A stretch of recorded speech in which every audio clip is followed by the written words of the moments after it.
Qu'il reconnaisse son erreur, car selon lui, la suppression de ce poste a créé un blocage institutionnel. Sa réaction. Et vraiment, sur ce point précis, il faut applaudir parce que comme il se trompe trop et trop souvent, s'il commence à entendre, ce serait une excellente chose. C'est une exigence qu'il fallait chercher. Notre pays est bloqué. Le président se parle à lui-même. Le président est toujours dans un monologue au sein des ministres. Il parle à un gouvernement qui n'est plus une structure collégiale. Il se parle à lui-même. C'est l'art de ne rien faire, l'art de rien bouger, l'art de ne rien faire quand on a des difficultés et quand on est incapable en politique. C'est une méthode de gestion politique. Attention, on gère par l'inaction parce qu'on ne peut pas. Et après, il vient, il dit, je rappelle mes instructions de. Il revient pour dire, je réitère mes instructions. Personne ne répond, personne n'agit. Si nous étions dans un gouvernement collégial, immédiatement après la réunion, notre prise, le Premier ministre allait convoquer les ministres intéressés pour affecter les tâches et demander dans une semaine, dans 10 jours, de revenir pour qu'on fasse la situation et les points d'avant. Et vraiment. Autre réaction, celle de Serigne Mbacké Ndiaye, un allié de Benno Bokk Yakaar. Il se réjouit de cette décision et estime que l'Assemblée nationale sera le bénéficiaire de cette réforme. En cela qu'elle pourra désormais contrôler l'action du gouvernement, suivant ses explications. Parce que tous ceux qui s'opposaient à la suppression du poste de Premier ministre devraient d'ailleurs féliciter le président de la République. Je prends l'exemple des députés à l'Assemblée nationale. Avec la suppression du poste de Premier ministre, les députés ne recevaient plus le gouvernement pour une déclaration de politique générale. Les députés n'avaient plus la possibilité de faire une motion de censure contre le gouvernement. Les députés ne pouvaient plus poser des questions orales aux membres du gouvernement. Ils n'avaient pas l'obligation de venir répondre. Aujourd'hui, avec la restauration du poste de Premier ministre, mais toutes ces prérogatives-là vont revenir à l'Assemblée nationale. Donc, force est de constater, quel que soit le bord auquel nous nous trouvons, véritablement, c'est un pas de plus. En tout cas, nous revenons à une orthodoxie qui permet à notre pays de faire des avancées significatives dans le cadre de la démocratie. Le ministre des collectivités territoriales s'est également prononcé sur le retour du poste du Premier ministre. Selon lui, cette décision du chef de l'État n'a rien d'un tâtonnement. Omar Gueye de préciser que c'est dans les prérogatives du chef de l'État de faire revenir ce poste. C'est juste que c'est nécessaire. Nous l'écoutons avec Safietou Bandiaye. Ce n'est pas la première fois que le poste de Premier ministre soit supprimé et rétabli. C'est la bonne marche des choses. C'est le président de la République qui est élu au suffrage universel, qui définit la politique de la nation et qui, en fonction des situations, décide comment il doit organiser l'architecture de son gouvernement. C'est la raison pour laquelle le président Macky Sall avait mis en place le poste de Premier ministre. Après, maintenant, il a décidé de ramener le poste de Premier ministre après une suppression. Il n'y a rien d'extraordinaire. C'est la bonne marche des choses. C'est dans ses prérogatives par rapport à une étude de la situation et par rapport à là où il veut aller vers l'émergence de ce pays. Comme annoncé dans les titres, le ministre était d'ailleurs hier à l'Assemblée nationale, l'Assemblée qui a adopté à la majorité le projet de loi portant Code général des collectivités territoriales modifié. Le vote s'est fait donc presque sans débat. Le ministre Omar Gueye, qui est donc revenu sur l'utilité de ce projet de loi, a appelé au respect de la parité à l'issue des élections territoriales. C'est un compte rendu de Safietou Bandiaye. Le projet de loi 2021 modifiant la loi 2013-10 du 26 décembre 2013 portant Code général des collectivités territoriales modifié a été finalement adopté par la majorité des députés de l'Assemblée nationale. Le ministre Omar Gueye revient ici sur la quintessence de cette loi. Il s'est agi donc de conformer le Code général des collectivités territoriales au Code électoral sur le mode d'élection du maire et sur le mode d'élection du président du conseil départemental. Contre ce projet de loi, le président du groupe parlementaire des libéraux a tenu à apporter quelques précisions concernant le cas de Touba. La commune de Touba, où il existe une seule liste dirigée par le khalife général des Mourides, ma leen di wax ne loolu amul. Khalifa général des Mourides jiitewul ab liste nekkul ci ab liste. Khalifa général des Mourides dafa tànn ay kilifa ngir ñu tànnal ko ab liste. ci beneen côté bi nag muy li nga xamante ne mooy conseil départemental kenn ku nekk da ngay am sañ-sañu am fa liste. loolu itam moo ñu permettre élection bu ñëw rek ñu duma leen.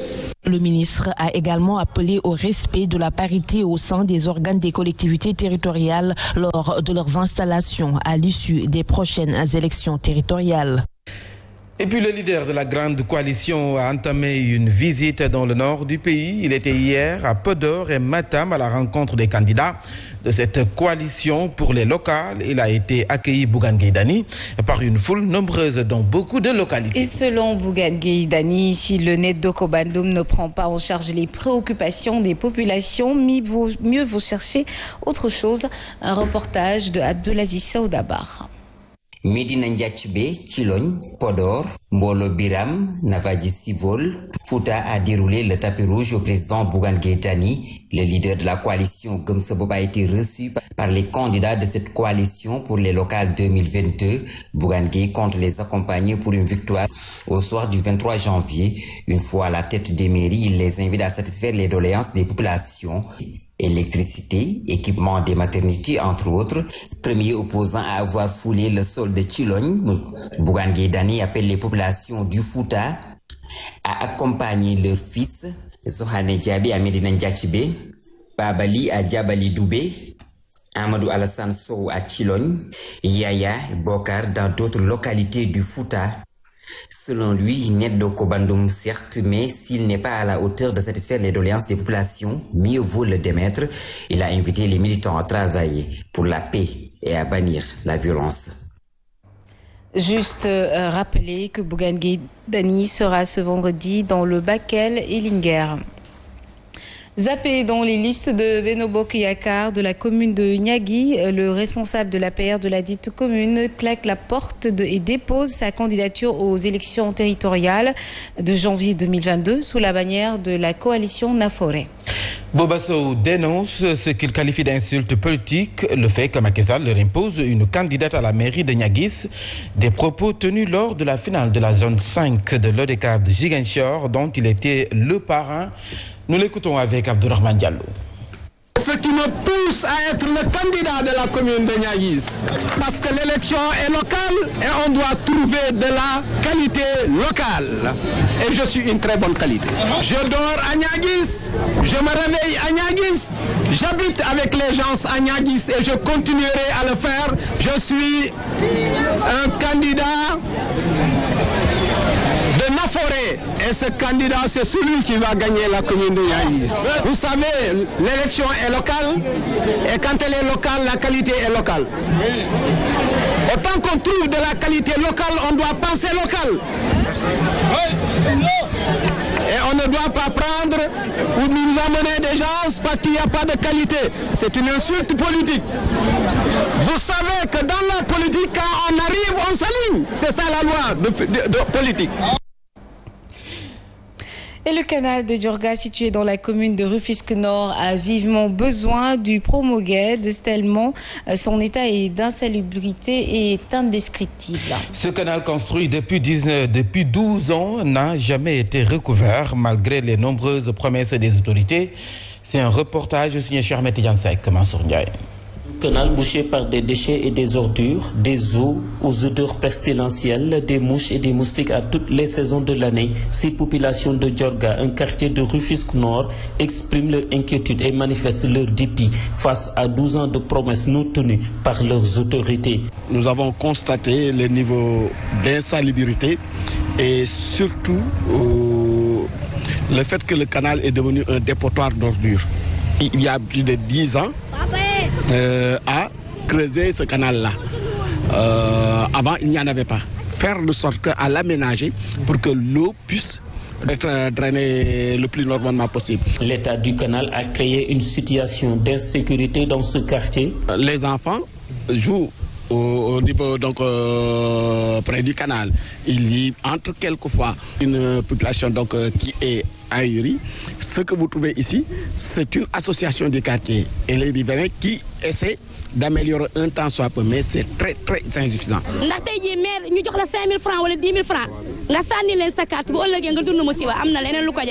Ces populations de Diorga à bout de souffle ont entrepris des actions citoyennes. L'ampleur de la tâche a compromis leur détermination. Retenez également que les populations de Nord-Foire et environ ont manifesté hier matin pour dénoncer la mauvaise qualité de l'eau dont elles souffrent il y a de cela un moment. À juste raison, Mambay, en plus de la mauvaise qualité de l'eau, elle parle aussi de factures très élevées et de manque criard d'eau dans cette localité. Mohamed Diop et Madani Mariga nous en disent plus. Là. Les populations de Nord-Foire et environ viennent d'entamer une manifestation ce jeudi pour dénoncer la mauvaise qualité de l'eau distribuée par la société Sen'Eau. Parce que moi-même, j'ai été victime de cette eau. Parce que j'ai l'habitude tous les matins de prendre un verre d'eau avec du citron. J'ai commencé à sentir des douleurs. Les douleurs étaient tellement intenses que j'étais obligé d'aller à l'hôpital. J'ai essayé de vomir pour sortir l'eau, tout ça, mais voilà. C'est une eau qui sent, même quand tu te baignes, tu sens l'odeur de pourriture. En plus de la mauvaise qualité de l'eau, ses habitants dénoncent également le coût élevé des factures d'eau. Les factures sont très chères, ça c'est vrai. Nous en savons quelque chose, nous les retraités. Les factures sont très très très chères. Je ne sais pas où est-ce qu'on est parti prendre Sen'Eau, je ne sais pas Sen'Eau ou quoi, mais les factures sont excessivement chères. La qualité de l'eau n'est pas bonne, les factures sont chères. En plus de la manifestation ce matin, il compte dans une semaine remettre ça si une fois aucune solution n'est trouvée. Sachez également qu'à Hambourg, les commerçants détaillants ont vu leur chiffre d'affaires baisser depuis le début de la pandémie de Covid-19, une révélation de leur président. Ce dernier estime qu'ils sont les parents pauvres donc du secteur du commerce. En assemblée générale, ce jeudi, ces commerçants détaillants d'Hambourg demandent la dissolution de l'UNACOIS. Hambourg, les détails avec Aline Badara Sonko. Depuis le début de la pandémie de Covid-19, les commerçants détaillants du département d'Hambourg ont subi d'énormes pertes, selon leur président qui pointe du doigt le gouvernement du Sénégal. Les commerçants détaillants sont les parents pauvres du secteur. Je vous donne un exemple. Depuis le début de la pandémie de Covid-19, nos chiffres d'affaires ont considérablement baissé. 50. Très remontés, ces commerçants détaillants fustigent l'attitude du président de l'UNACOIS. Selon eux, il ne gère que ses intérêts. Le gouvernement doit s'adresser directement aux commerçants détaillants, mais pas à l'UNACOIS. L'UNACOIS, cette structure qui ne fait pas correctement son travail. Mais posez la question aux commerçants détaillants du département d'Hambourg, ils vous diront qu'ils ne connaissent même pas le travail de l'UNACOIS. En assemblée générale ce jeudi, les commerçants détaillants du département d'Hambourg en ont profité pour lister quelques difficultés liées à leur secteur. Des perturbations en vue dans le secteur éducatif, le cadre unitaire syndical des enseignants du moyen secondaire a décrété un débrayage donc mardi prochain 30 novembre suivi d'une grève générale le 1er décembre. Un mouvement d'humeur pour exiger entre autres une correction du système de rémunération et de respect du protocole d'accord du 30 avril 2018. Suivons donc les explications du secrétaire général joint au téléphone. La question du système de rémunération des agents de l'État. Tous les agents de l'État doivent être traités avec impartialité et équité. Que l'environnement scolaire, aujourd'hui, ne milite pas en faveur d'un enseignement de qualité. Nous avons des milliers d'abris provisoires. Nous avons également des classes pléthoriques. Nous avons des écoles sans sanitaire, sans point d'eau, sans mur de sécurité. Malgré les énormes sommes injectées dans le secteur de l'éducation, les résultats restent toujours faibles. L'autre élément, c'est que les autres points du protocole d'accord également. Le gouvernement traîne toujours les pieds. Nous allons observer un débrayage à partir de 10 heures. Mercredi 1er décembre. Et nous poursuivons avec l'association sénégalaise des professeurs de français qui a tenu un atelier d'échange et de partage sur les stratégies de continuité pédagogique. Cela pour marquer la journée internationale des professeurs de français. Cet atelier de partage a permis aux professeurs de français de créer des cadres d'échange pour permettre justement aux enseignants de mutualiser leur expérience afin de réduire la distance pédagogique, d'évaluer les acquis et les innovations pédagogiques et évaluer l'impact des innovations sur les résultats. Les explications de Mamadou Dramé, qui est le président de l'association sénégalaise des professeurs de français ici, au micro de Pape Mahantamboup et El Hadji Diène. Et cette année, la thématique est axée autour de la continuité pédagogique en période de Covid. Parce qu'on a constaté qu'avec la Covid-19, pratiquement tous les enseignements ont été perturbés. Certaines classes ont cessé de fonctionner en présentiel. Et on a vu que les enseignants avaient créé des stratégies donc qu'ils avaient mises en œuvre pour pouvoir continuer à travailler avec leurs élèves.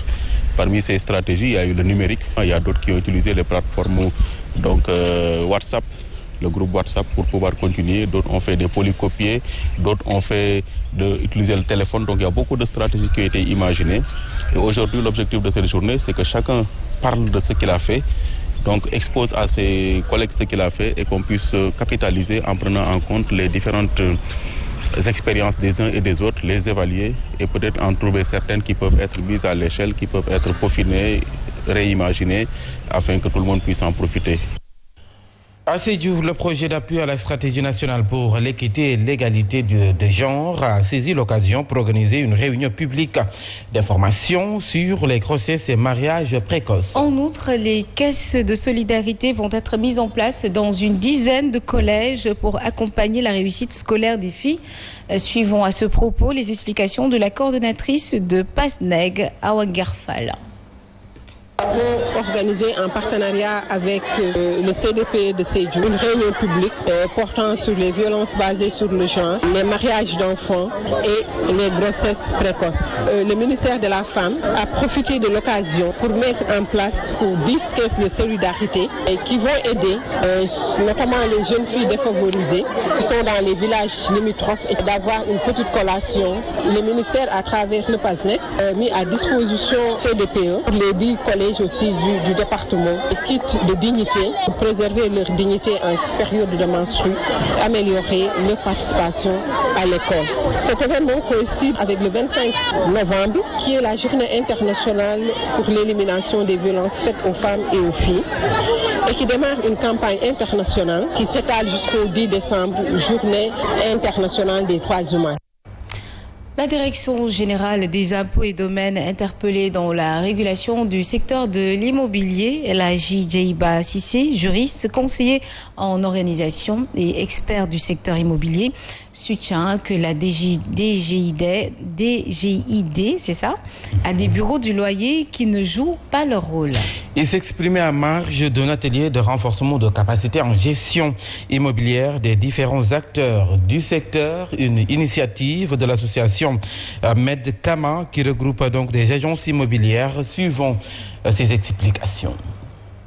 La Direction générale des impôts et domaines, normalement, ils ont ce qu'on appelle un bureau des loyers. Si ces bureaux existent, toujours, il doit s'activer. Mais c'est comme si la DGID se retirait un peu pour dire que moi je ne vais pas vraiment rentrer dans ça, essayer d'arranger ça. Non, il faut que ça soit clair. L'État est là pour réguler. Ce qui est attendu au sortir de cette formation, c'est que les participants puissent en tout cas au sortir de cette formation disposer du cadre juridique qui encadre le secteur de l'immobilier et aussi obtenir les compétences nécessaires. Il n'y a pas beaucoup d'agences immobilières au Sénégal, mais ça pullule partout. Vous avez votre chambre, vous ouvrez ça, vous mettez agence immobilière. Vous vendez, vous faites la transaction, vous faites la gestion, vous faites la promotion immobilière. Mais c'est encadré par la loi. Et c'est ça aussi qui crée beaucoup de problèmes. Et puis face à la crise écologique et ses conséquences, le bureau de mise à niveau accompagne les entreprises dans une démarche de production propre pour la promotion des énergies renouvelables, de l'efficacité énergétique et de la gestion intégrée des déchets. Selon Fatou Dianaba, directrice du bureau de mise à niveau des entreprises du Sénégal, la problématique de la prise en charge de l'environnement est devenue une question centrale. Suivant ses explications au micro de Pape Mahatamboub et Madani Mariga. La raréfaction des ressources naturelles utilisées comme matière première dans nos entreprises a non seulement un impact négatif sur l'équilibre de l'environnement, mais constitue surtout une menace permanente sur la vie économique et sociale. Dans ce contexte, la mise à niveau environnemental demeure un puissant levier qui participe à l'amélioration de la compétitivité de tous les secteurs d'activité. La prise en charge de l'environnement dans nos unités de production, l'incitation à investir dans les énergies renouvelables permettront sans doute de relever le défi. À cette occasion, je voudrais inviter les partenaires à soutenir davantage les efforts de nos entreprises dans la prise en charge de l'environnement, l'investissement dans les énergies renouvelables à travers la mobilisation de ressources financières plus conséquentes, le transfert de technologies performantes en matière de production propre, l'assistance technique et le renforcement de l'expertise locale. Il est 7h21. L'actualité sportive, c'est avec Pape Mahatamboub et c'est tout de suite.